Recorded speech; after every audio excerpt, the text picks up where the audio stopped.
Minister for Education, to deliver her keynote address, and let us all welcome her in usual manner.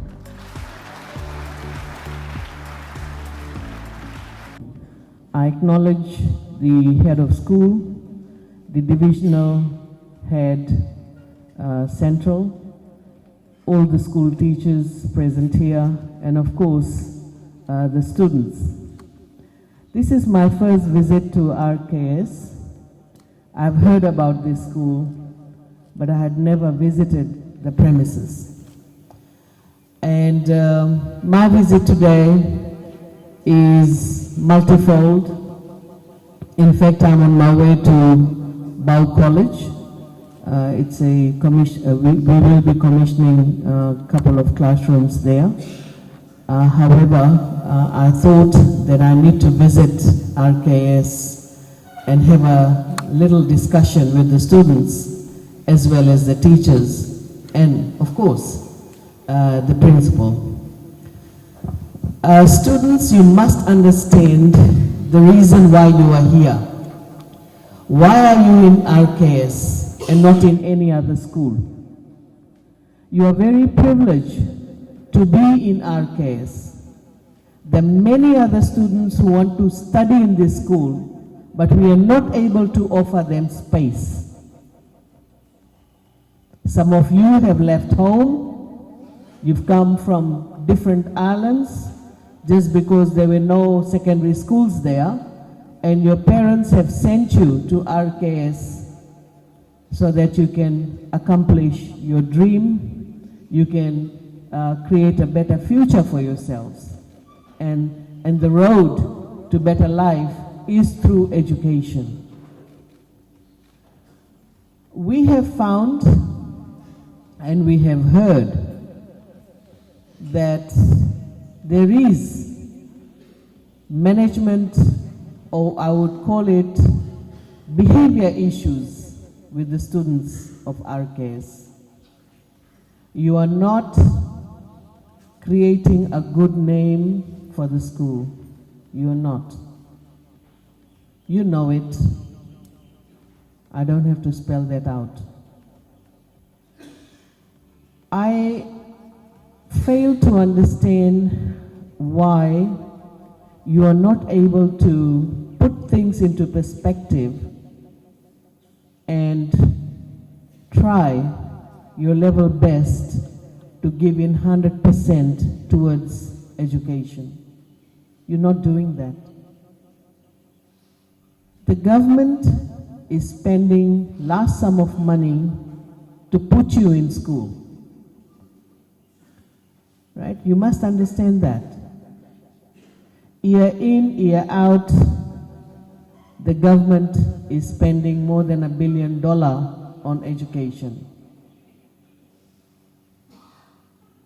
And if we analyze the financial assistance that is provided to the students and of course to the family is quite substantial. You no longer have to pay school fees. You don't pay bus fares and boat fares. You are given free textbooks. Am I right? You no longer pay for building fees, exam fees, which we used to have. So you are very privileged to be in a boarding school to attain your education. We also have neighboring government schools. We have ACS, we have QVS, and of course we have RKS. But when we compare all these schools, the problem is here at RKS. And we're not going to take this lightly, because when you are in school, it's costing the government money. Right? It's taxpayers' money, and we want to ensure that this money is well spent. If you are not interested in studying, you should let us know. If you want to go back to your village, you want to go back to your secondary schools, wherever you came from, we'll be able to find you a school in that area if you are uncomfortable at RKS. But you have to make the decision, and we are here to support you. Right, but we don't want, just because of handful of students, spoiling the name of RKS, and of course, causing problems to other students who are willing to study, other students who are committed to their studies. Right, so today is my first meeting with you, but I intend to visit the school again and have one-to-one discussion with Year 12 and Year 13 students with the teachers in a smaller group where we can interact and have a good discussion. I intend to do that one of these evenings. Now, moving away from the students, but that was my key message for you. I have been receiving text messages from my team whenever anything happens in any school. And whatever happens in RKS, I come to know about it. And that's why today I made the side visit to RKS to have a little chat with the students. But since I'm here, I want to share with you all that we are going to transform education, make it more conducive, create this conducive environment, and provide more subject choices to our students so that they're interested in learning. We do provide free education grant to the school, and the principal, in consultation with the permanent secretary, they can use that money to advance the education that we would like to see happening at RKS, whether it's to do with infrastructure, teaching and learning materials, computers, and so forth.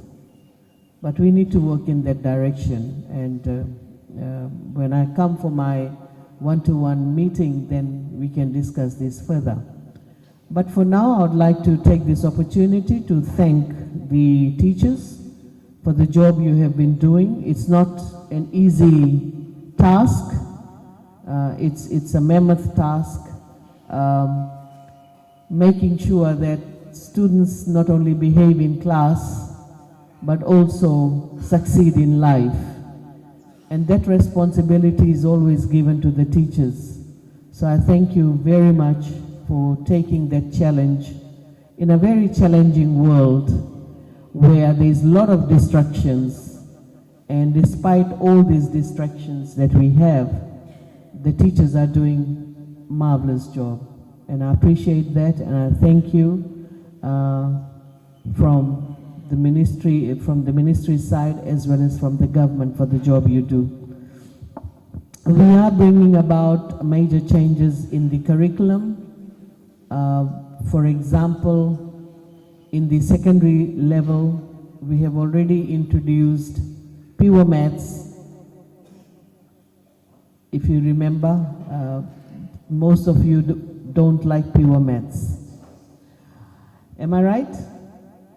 Some of you find it very complicated and complex, and I agree with you. Pure maths is very important when you are vying for academic studies and you want to major in one of those subject areas. But there are other courses that you would like to do. Some of you may like to pursue with TVET courses. And for TVET, you don't need pure maths. You don't. So we have provided two sets of maths, that is pure maths and life skills maths, which will just help you learning things that is important, but not into great depth. So students, I mean, these are some of the changes we're bringing in, but besides that, we are also reviewing the history and social science curriculum. We do realize that history and social science curriculum lacks Fiji's history.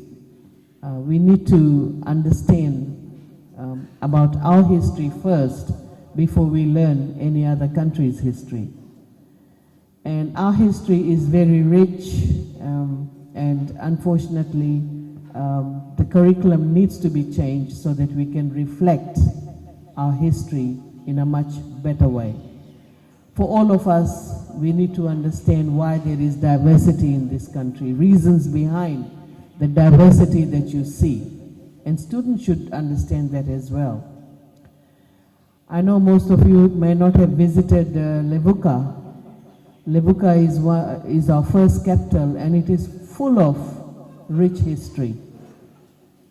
And we would be encouraging schools to take students to Levuka for the excursions, because let them learn firsthand the first capital of Fiji. So we are changing our curriculum in history. We are also working on English language as well, and that will be, particularly the review of the curriculum is being done by DFAT, and once we are able to complete that, we'll be rolling out. But for the students, for your information, you know that every year the government is offering scholarships for TVET courses. This is technical and vocational courses. Some of us, we tend to think that TVET is not the area one should pursue their career. I was just reading an article yesterday, that article that came out, and even if you Google, you'll find this article where it says that there are Australians who are earning more than $100,000 even without a degree. And all these areas that where people are earning more than $100,000 is related to technical subjects that they study and technical area that they pursue. And similarly in Fiji's situation, there is shortage of technical skills, and technical skills shortages is very well known worldwide. Every country, they need more technical people, but we are not able to supply technical skills needed in the business environment. So it is a golden opportunity for Fiji and for you to pursue technical and vocational courses, because you may start slow, you can gain experience over a couple of years, maybe 5 years or even 10 years, and after that you can start your own business. You can be your own boss.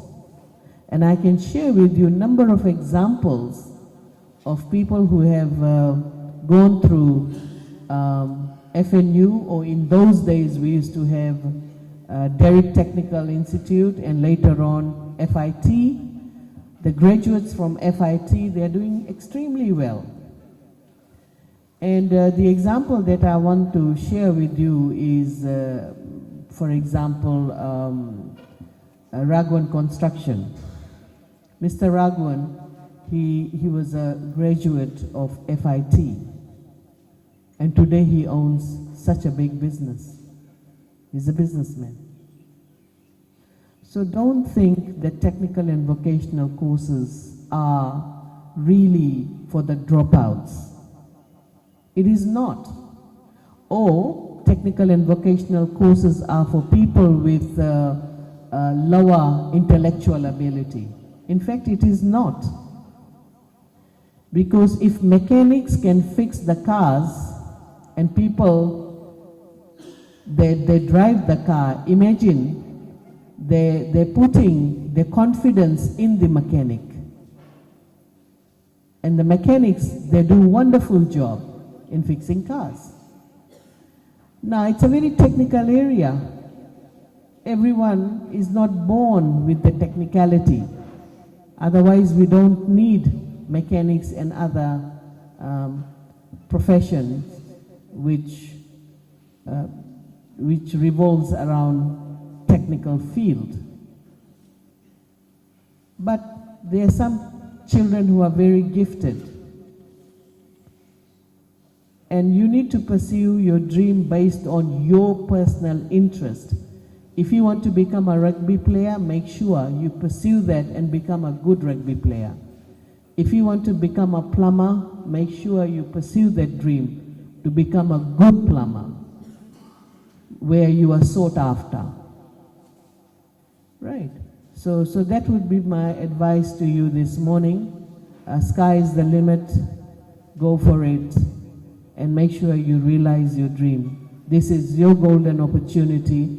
If you don't succeed today, then unfortunately, you won't be able to get back on your feet later on. So, focus on your studies, listen to your teachers, listen to your head of school. They are there to support you. They will not tell you something that is not good for you. You must trust them. I know sometimes peer pressure is there. Your friends will ask you to do this and that. But you are intelligent. You are smart. You don't have to listen to your friends. Right, because your friends are not going to come to help you if you are in trouble. You know, when you get out of secondary school, when you graduate or come out of RKS, you'll find that there will be very few friends around you. Right, because we tend to move away. The friends we make in primary school, the friends we make in secondary schools, as we grow older, we don't have those friends anymore. Because you tend to make friends and you tend to lose friends. So don't get so warped and caught up with the idea of peer, going into that same circle of what your friends tell you to do. You are more intelligent than that. All right? So don't get caught up with what your friends say or what your friends expect you to do. You must have confidence in your teachers. If there is anything you don't feel comfortable, please talk to your teachers. We also have child protection officers in the school. Please go and talk to them. And I'm sure the teachers and the child protection officers will be able to keep the discussion and any other discussions they have on premises, off premises, and they will maintain that confidentiality. I'm sure they'll be able to do that. So this would be the last thing that I want to say to you, and I hope to see a change in the student behavior. And as I said, I'll be visiting the school later on for one-to-one meeting with Year 12 and Year 13 students with the teachers. So Vinaka Vakalevu, thank you very much for being here this morning and also for this short interaction that I had with you. Vinaka.